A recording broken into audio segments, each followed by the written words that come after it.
Namaste, Adab, Sat Sri Akal. Today we are here to discuss about the structure and function of exercising muscle. आज हम बात करने वाले हैं structure और फंक्शन के बारे में, जो एक्सरसाइज करते वक्त मसल्स हमारे काम आती हैं, जिन मसल का कितनी मसल से क्या रोल है, कैसे फंक्शन कर रहे हैं, how it is important. We are going to discuss about this. For meanwhile, I'll also discuss about the content which are going to, based on which we are going have a discussion on this video. So first, there is two part divided. First is functional anatomy of skeletal muscle, in which we study about the muscle fibers, myofibrils, and muscle fiber contractions. Whereas second part is about skeletal muscles and exercise, into which we are going to discuss about the muscle fiber types, muscle fiber recruitment, fiber types, and athletic success or the use of muscles also. So let's begin. When the heart beats, when partially digested food moves through the intestine, and when the body moves in any ways, muscle is involved. I hope understood. These many and varied functions of the muscular system are performed by three types of or very different type of muscles. The named as the smooth muscle, cardiac muscle, and the skeletal muscle. Now, what is the smooth muscle? Smooth muscle is sometimes called involuntary muscle, or also called as the involuntary muscle because of their function and because it is not under direct conscious control. That's why it is called as involuntary muscle. It is found in the balls of most blood vessels, allowing them to constrict or dilate to regulate blood flow. It is also found in the walls of most internal organs, allowing them to contract and relax. For example, to move food through the digestive tract, to expel urine, or to give birth. They are the roles of cardiac muscles, is it? No, it is the function of smooth muscles because it is the involuntary muscle, because of it's not under direct conscious control. Just I summarize the things about the smooth muscle. Now move forward towards the cardiac muscle. Cardiac muscle क्या है? Cardiac muscle is found only in the heart, composing the vast majority of the heart's structure. While it shares some characteristics with skeletal muscles, like smooth muscle, it is not under conscious control. Cardiac muscle is essence control itself, with some fine tuning by the nervous and endocrine system. Cardiac muscle will be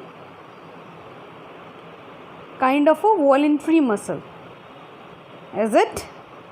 Again question mark. Cardiac muscles is not a involuntary muscle, not a voluntary muscles. It is the involuntary muscles once again. Now moving forward to the skeletal muscle. We already discussed about the smooth muscle and the cardiac muscle.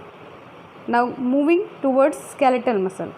Skeletal muscle are under conscious control and are named because most attach to and move the skeletons. Together with the bones of the skeleton, they make up the musculoskeletal system. The name of many of these muscles have found their way into our everyday vocabulary, such as deltoid, pectorals, and biceps. But the human body contains more than 600 skeletal muscles. The thumb alone is controlled by 9 separate muscles. So, skeletal muscles are the voluntary muscles. So, we have two smooth muscle and cardiac muscle are the involuntary muscles, whereas skeletal muscles are the voluntary muscles. Exercise requires movement of the body, which is accomplished through the action of skeletal muscles, because exercise and sport physiology depend on human movement. The primary focus of this video is on the structure and function of skeletal muscle. Although the anatomical structures of smooth cardiac and skeletal muscles differ in some aspects, their control mechanism and the principle of actions are similar. Now we are going to move forward to our main topic, that is functional anatomy of skeletal muscle. When we think of muscles, we visualize each muscle as a whole, that is, as a single unit. This is natural because a skeletal muscle seems to act as a single entity. But skeletal muscles are far more complex than that. If a person were to dissect a muscle, he or she would first cut out an outer connective tissue covering known as epimysium. Epi is the outer, mysium is for referred to the muscle. So outer covering of the muscle layer is called as epimysium. It surrounds the entire muscle and function to hold it together.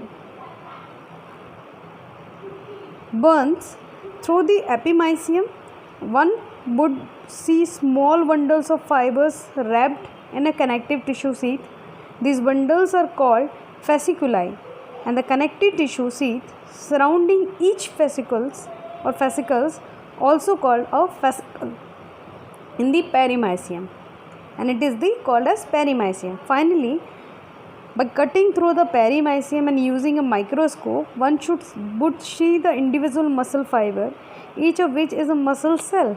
Unlike most cells in the body, which have a single nucleus, muscle cells are multinucleated.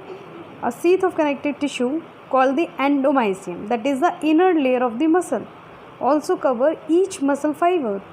It is generally through that muscle fibers extend from one end of the muscle to other.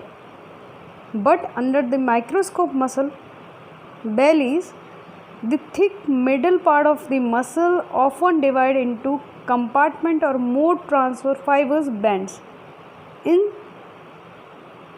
because of the compartmentalization. The longest human muscle fiber are about 12 cm or 4.7 inches, which correspond to about 5 lakh sarcomeres, the basic functional unit of the myofibril. The number of fibers in different muscle ranges from several hundred. Example, the tensor teni attached to the eardrum, to more than 1 million. Example, the medial gastrocnemius muscle. So, the focus point is a single muscle cell is known as muscle fiber. It has a cell membrane and the same organelles, mitochondria, lysosomes, and so on, as other cell type, but it is uniquely multinucleated. So this is about the functional anatomy of skeletal muscle. So हमने आज अभी तक क्या क्या देख लिया? We are talked about or discussed about the smooth muscle, cardiac muscle, and skeletal muscle. We understood that what are the involuntary muscles and voluntary muscles. After that, we discuss about the functional anatomy of skeletal muscle, in which we discuss about the epimysium, perimysium, fascicles, and endomysium. And now we move forward towards the muscle fibers. Muscle fiber range in diameter from 10 to 120 meter. So I am dropping the question for you here. Find out the unit of the muscle fiber and comment me in the comment box. So they are nearly invisible to the naked eye. The following section describe the structure of the individual muscle fiber. Muscle fiber contain the, I'll just summarize the few main headings like plasma lemma, sarcoplasm, myofibrils, and further myofibrils has their own content. So what is plasma lemma?